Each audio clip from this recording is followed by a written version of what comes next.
And here we go, on the front row of Wiener Looping. Really looking forward to this, seeing how it rides.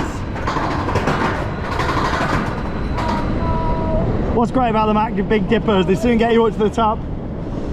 8 seats per train here on the front row, and of course you kind of, a bit of a wing seat really hanging off the side. Oh, it's fast around here. I'm going to slow down a little bit now. Oh, here we go.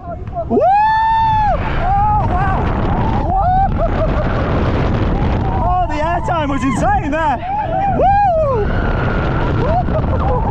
Wow! Wow! Oh.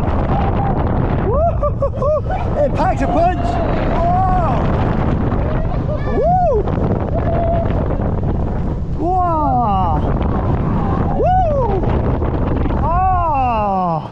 Wow! Back to the station.